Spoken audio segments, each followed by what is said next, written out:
Hi, I'm Keegan Sands, and welcome back to Ship It, the podcast from Dept Agency that's made by engineers for engineers. Does crypto seem cryptic and you don't know where to start? Sometimes the best way to learn is to dive in and immerse yourself. In the first episode of this two-part series, Brandon Askov and Dave Merwin from Dept's Crypto Collective will shed some light and share some resources to get you well on your way to understanding this exciting new frontier. So without further ado, let's get started. Hi, I'm Brandon Askov, and this is another episode of Ship It. With me today is Dave Merwin, who does exactly what I do at Rocket. We've been running a bunch of crypto projects and trying to get people to understand this world and to understand what this blockchain space has to offer, what these new technologies have to offer, despite what it might look like today.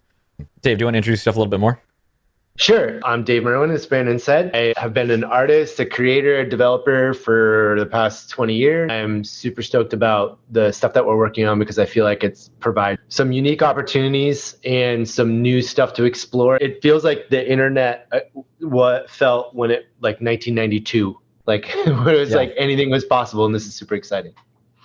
Yeah, I definitely think it's a little alienating to some people too, because it's a new space and looking at it from the outside in can seem crazy and hectic, and it is. And I think it could also seem overwhelming and confusing, and it also is.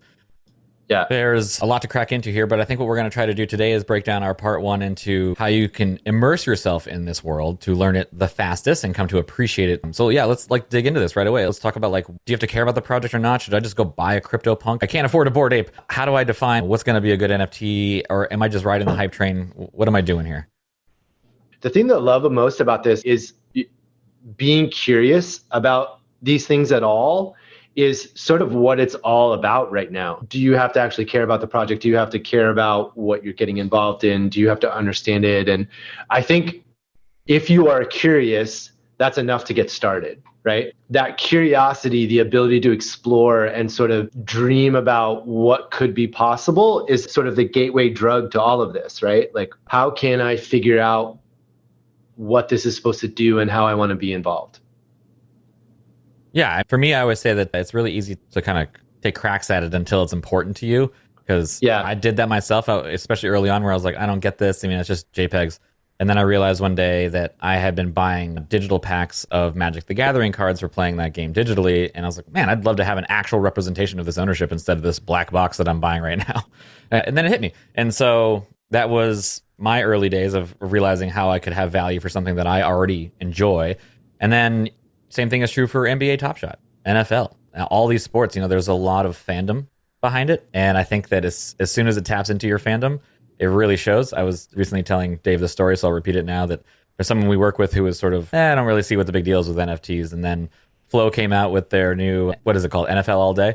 And he missed the first drop, and he was really, really upset about it. Like, he was really bummed that he couldn't get that NFT, and he had to wait till the next drop was coming around.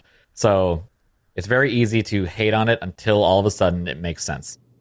Yeah, I think the thing that was exciting for me about this whole space from the beginning as an artist, and sort of where I fell out of love with the internet, was probably the moment that digital cameras came out and everyone started becoming a photographer. The ability now to actually, even though there's so many questions out there, there's so much that's not figured out, but the idea that unique ownership can become a thing again, and that as an artist and a creator, you can exert some sort of rights over your IP in a way that's meaningful.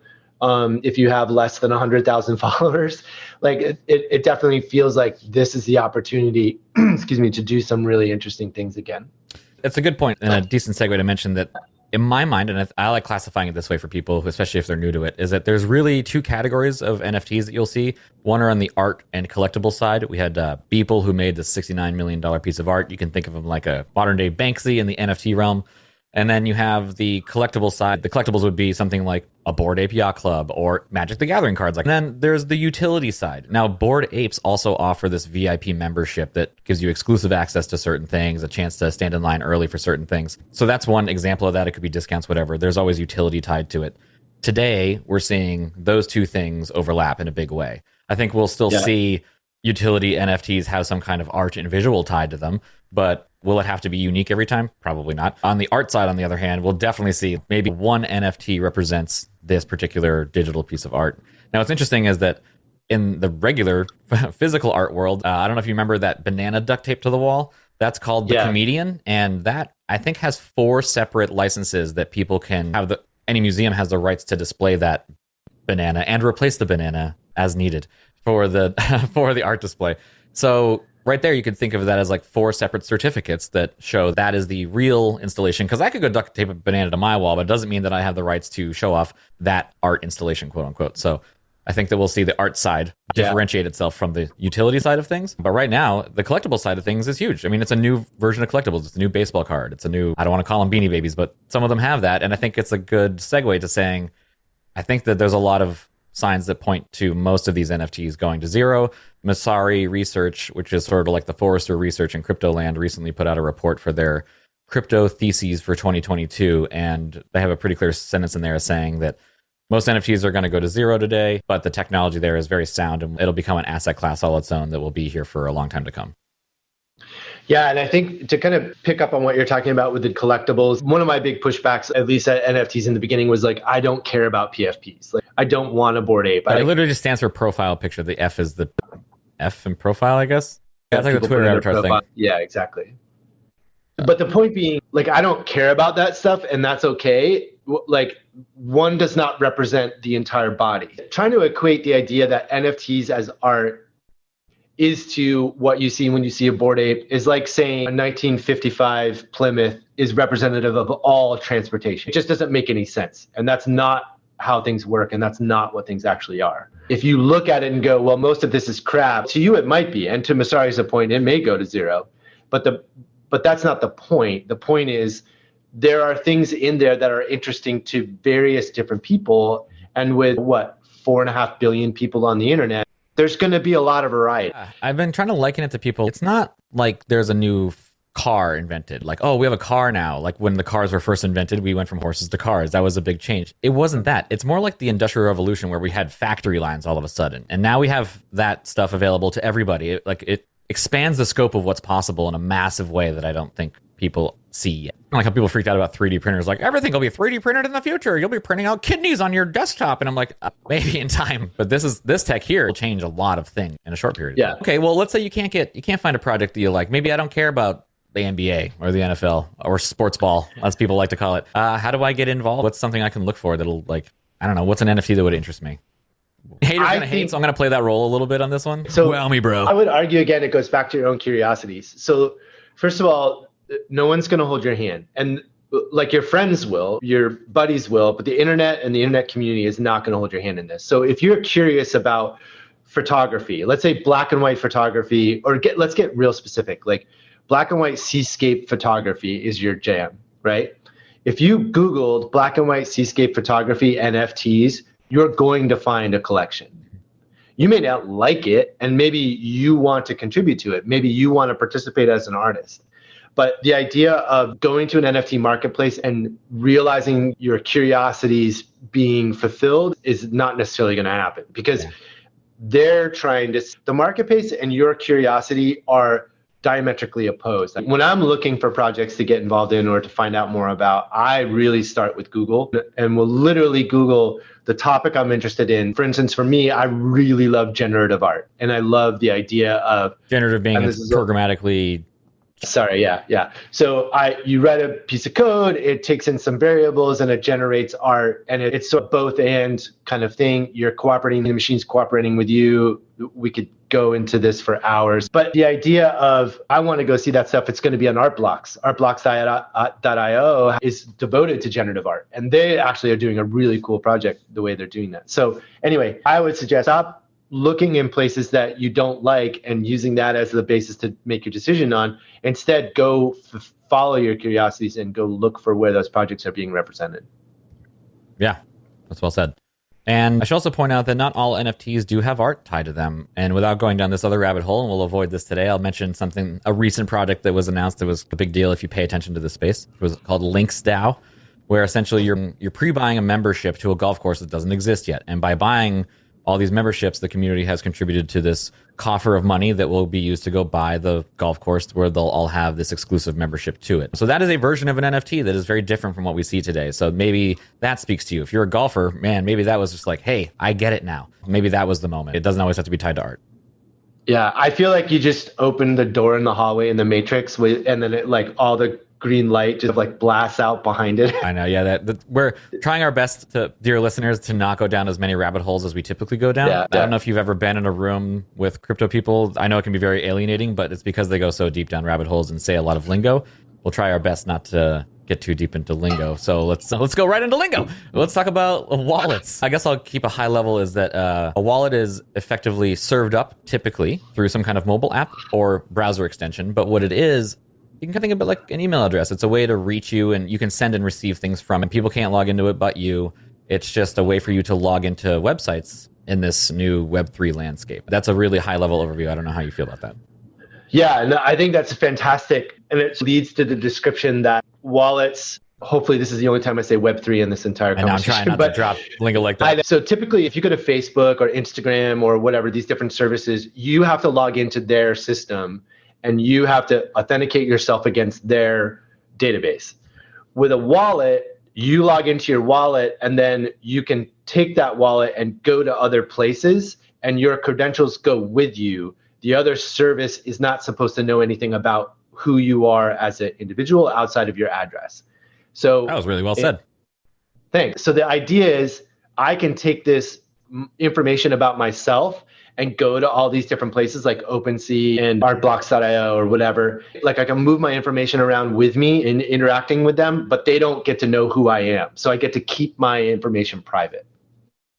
Yeah, that's the goal anyway. Well, it's funny. I think that people tend to focus on privacy, but I think that there's actually much more community involved with this new space, especially now. Again, like early web days where everyone's excited, there's a lot of this swirl around the community. Yeah. And I think we'll actually end up seeing, I'll use a good example. Steve Aoki got in early with NFTs. He's got 3 Bored Apes. He's got 3 Mutant Apes. We've mentioned Bored Apes and Mutant Apes a few times. They are popular NFTs. I'll leave it at that. They're expensive. Celebrities love them. Steve Aoki has a vault on OpenSea that you can look at.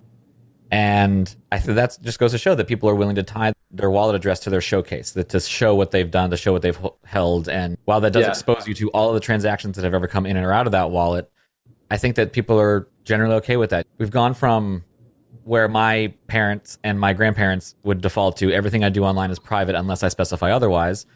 Our generation was everything I do online is public unless I specify otherwise. And this new generation is more like everything's public anyway. I might as well just shout it from the rooftops and be really careful about what I do online because it's going to be exposed.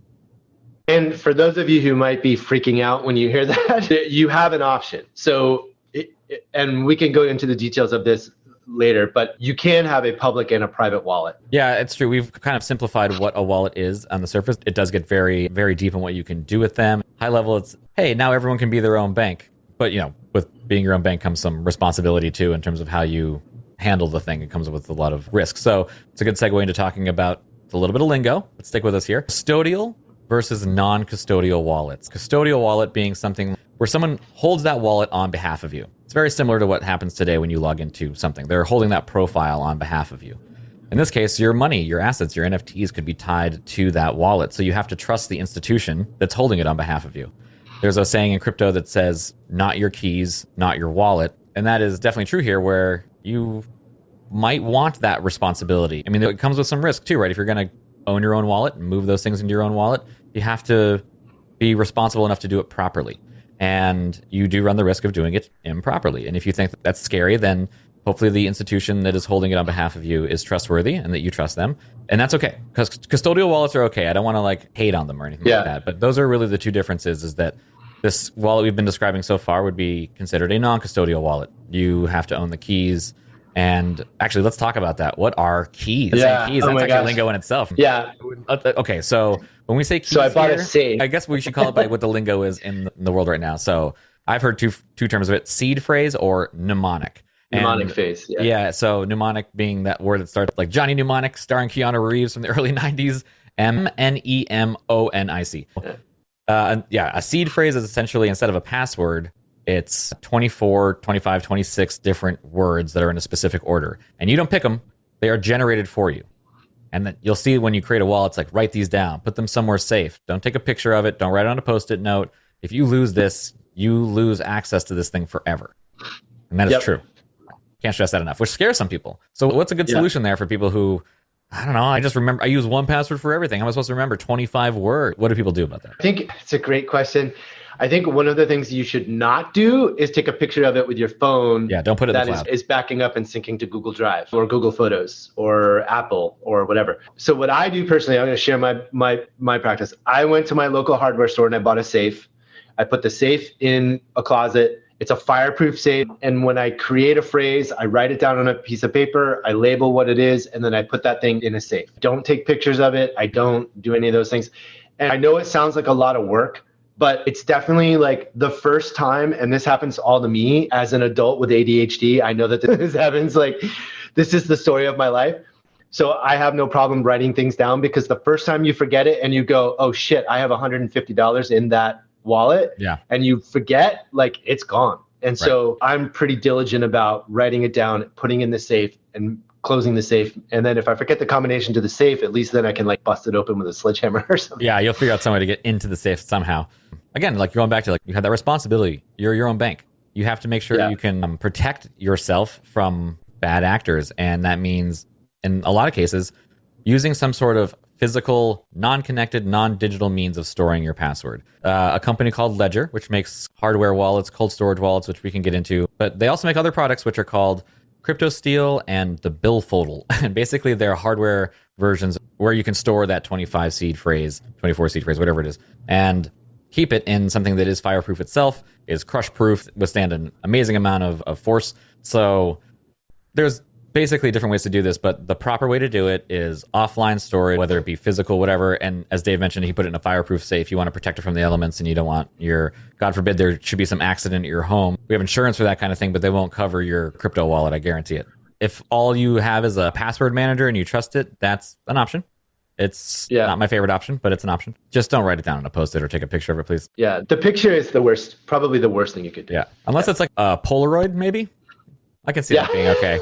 That's probably like the one like good use of Polaroids nowadays. So let's talk about Polaroid. If you're listening, we can help you design your app and get that started for you. Exactly. So MetaMask, popular term around wallet terminology, and people think that that's the blockchain thing I do now, MetaMask. And I guess it's worth pointing out that MetaMask is built on top of the Ethereum blockchain.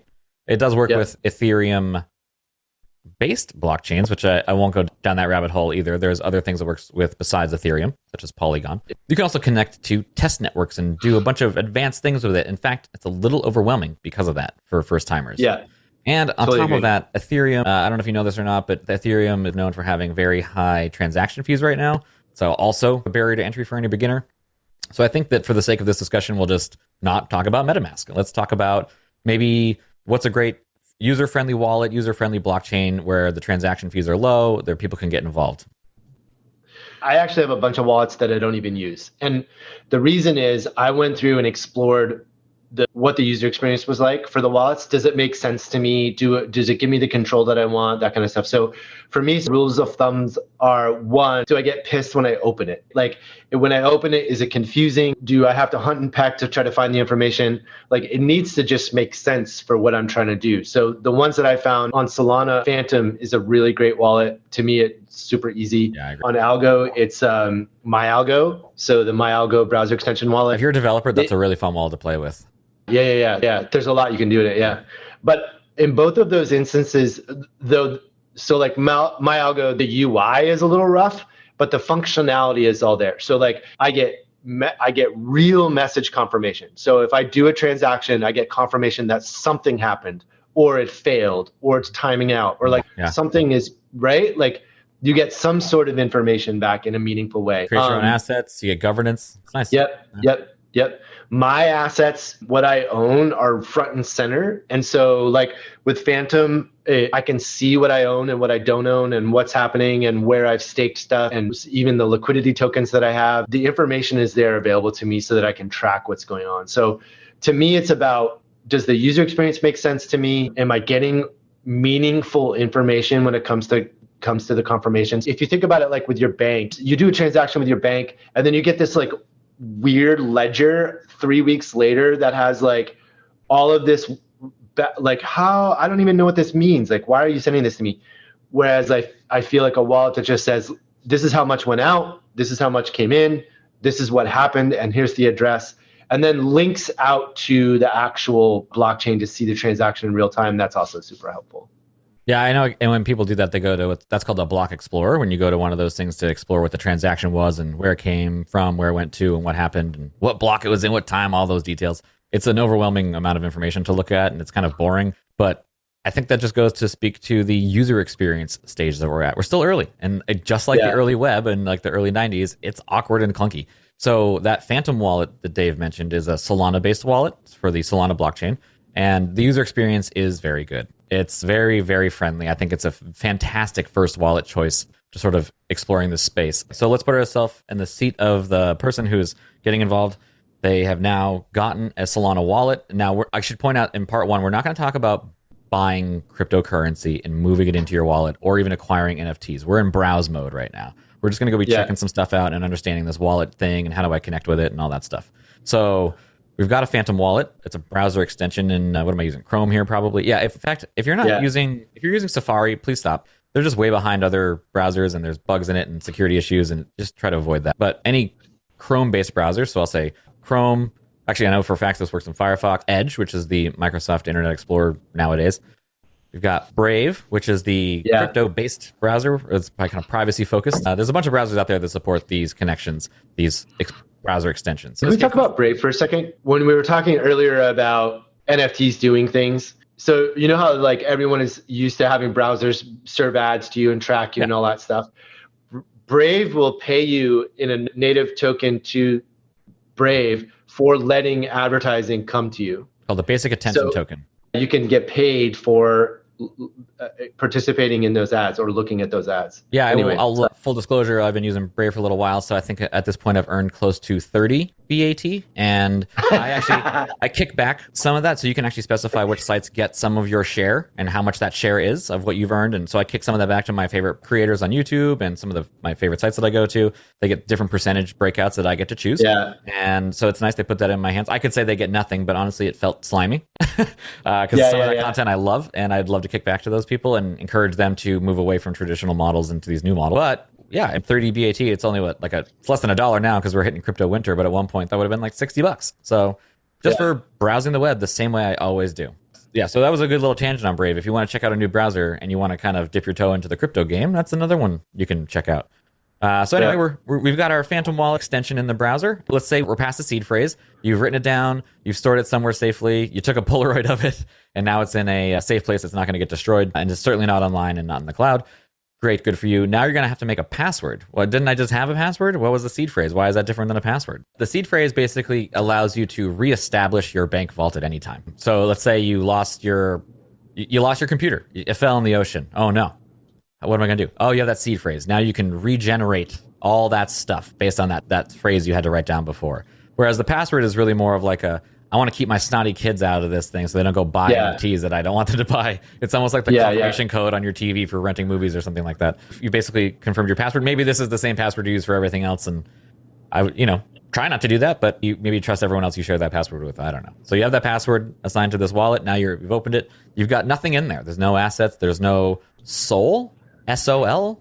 Shit out of luck? Correct. Am I shit out of luck? Does it say, what does that mean? What's a soul? Oh my gosh, I thought that was awesome. So the soul is the actual token on the blockchain. So if it's the... You mean like for Solana specifically? Yeah. So if you want to conduct transactions on the Solana blockchain, you need some variation of the Solana coin. And so if you're going to buy an NFT on the Solana blockchain, like from Solana Art or something like that, you'll need to have SOL in order to do it. And in order to get that SOL, it has a USD, a US dollar value. Right now, as I'm looking at it, SOL's price is $100 per SOL. So if I put $100 in, I'll get one SOL in return that I can then use to go buy an NFT or whatever. Yep. Yeah, exactly. It's just you're swapping your regular dollars for this digital currency called SOL. And since the price fluctuates right now, even what was it, maybe a couple months ago, I think one SOL was around $200. So yeah, it slides up and down, and the market responds as well. So the pricing of things will reflect the current value of SOL. So okay, we're in Solana. We've got our Phantom wallet. That's for Solana.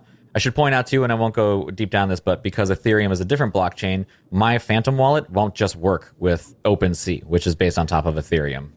You would need an Ethereum-based wallet for that. This is, again, we're in the Solana world now. It's a different blockchain with similar features and a similar ecosystem, but it's much more targeted toward NFTs, and it's very user-friendly, and the transaction fees are cheap. I believe it's, what is it, like 0.0001 cent or something like that for every transaction. Very affordable from that regard. Like I'm looking at, so for instance, if you were going to buy 100 Sol right now, if you're going to spend $100 US to buy Solana, you would get 0.98 Sol and you would pay 78 cents as a network fee. Whereas on Ethereum, you'd probably pay, if you wanted $100 worth of Ethereum, you'd probably pay $25 in network fees, something like that. Somewhere between $20 and $30. I just did it the other day. It stings every time. So I hate it. It's definitely off-putting for newbies. So that's one of the reasons why Solana is a great choice to start. Yeah. Great user experience across the board in that regard. Yeah. I should point out, too, for any developers that might be listening or interested in this, there is a standard that drives a lot of these wallets called Wallet Connect. So you can go check out the docs to that to see how to interact with Wallet Connect. And basically, I think there's at least one wallet on every major blockchain that has a Wallet Connect-driven applications on it. So you can allow people to connect to your website using Wallet Connect. All right, so they've got this wallet. They have no Sol in it. We'll talk about acquiring that cryptocurrency at a different time. And there's no NFTs in it yet because don't have anything to buy it with. But I want to go start poking around at some places. What should I do? Where should I go? So again, that's a great question. I would go, again, if you're on Solana, you might, like for instance, if I Google something like black and white photo Solana, you'll start coming across, this has been a couple seconds and I'm already coming across Solana NFT photographers and where you can go look at their work and you can explore some of the creativity of what's going on in the different networks that they're on. So I personally would not start with going to a service like Solana Art or one of those. I would instead go look at what I'm curious in and where I can go find that stuff. I see. Yeah, it's worth pointing out that I think that there's a misconception, thanks to OpenSea, that you have to go to a marketplace to get these NFTs. And that's actually very much not true. And it's especially not true in the Solana ecosystem. There is a piece of software that they have in the open source ecosystem called Metaplex, and a little piece of software inside of that called Candy Machine that allows people to set up these sites and easily allow other people to come, connect their wallet, like we mentioned, that Phantom wallet, so you can connect and log in, and then click a button that allows the user themselves to actually mint and create one of those NFTs that's still remaining, essentially taking a gumball from the Candy Machine. And it is a pretty easy way to get people up and running, so you'll find a lot of standalone sites running that software. So you might not find the art you're looking for by going to a Magic Eden or a Solana Art, or maybe even an OpenSea if you're, again, in the Ethereum world. But you can find individual homepages and sites that will drive these NFT sales. So it is worth Googling and poking around. Yeah. So for instance, even while we're talking, I just found this site that has a really cool mix of both PFPs and photography and art, and it's got a whole bunch of stuff. It's called exchange.art. Yeah, I should also point out that funky top-level domains like .art, .xyz, .labs, or actually that's not even one, but there's a bunch of, you'll see a bunch of those weird top-level domains, .gallery in the NFT world, so don't be put off by that. So that's a common thing. A lot of artists won't necessarily have a homepage. Like one of my favorite painters, Trevor Jones, did a project with Ice Cube, an NFT project, and it's a fabulous project. It's so cool. He did a bunch of paintings to lyrics that Ice Cube wrote, and then did some augmented realities that when you looked at the painting, it brought up Ice Cube doing a custom music video for that piece. It's such a neat project. But Trevor Jones has his own homepage and his own personality, and he's a really well-known painter and that kind of stuff. But a lot of artists are just trying to launch stuff and they won't have a homepage. So they might be in Discord or on Twitter or just on Instagram. So if you don't find a homepage that promotes an artist, don't panic. It just means they're busy producing art and they're just trying to find the easiest way to talk about their stuff without having to do a whole bunch more work on creating a website or whatever. Yeah, that's true. You know, not everyone's like, oh, I'll just whip up some Metaplex and deploy my Candy Machine. Like, they don't know what that means. And for artists, they just want to have a community and get going. Yeah, that's a good point. Twitter being almost like the landing page, the homepage for a lot of projects is also not uncommon. And finding a large community of people around a project, you'll usually find them in either Discord or Telegram. Those seem to be the two popular ecosystems that drive a lot of these communities in these projects. So yes, that's right. If you don't find a homepage, don't feel discouraged. There's probably more digging to do. Unfortunately, just like that early web, it's not very well indexed. So there's a lot of new projects coming up all the time, and you have to do a little bit of digging. That project was a really great example. We talked about some marketplaces to check out as well. I think we mentioned like Magic Eden, Salon Art. There's a few others. This one here is exchange.art. It's good to poke around, but think about like art that speaks to you. That's a big big one.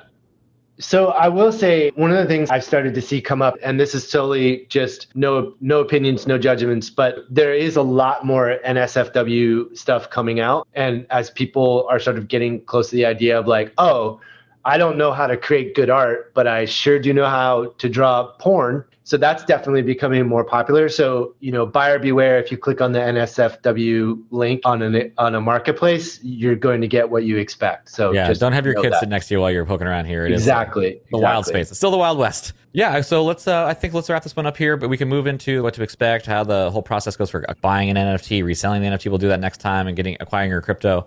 So we've mentioned some marketplaces to check out. Put yourself in the mindset of someone who's doing that. Again, I mentioned that Links DAO thing. Actually, no, I'll make that my pick because I think that's a good... We do picks at the end of these. So I'll make my pick Links DAO, which is if you're a golfer, go check that out. And there's a similar one, which is the Australian Open. They did something like that. I think the Links DAO one is much more avant-garde in that it's, hey, let's raise a bunch of money. We're all the members of this thing already that doesn't exist. Now let's go buy a golf course.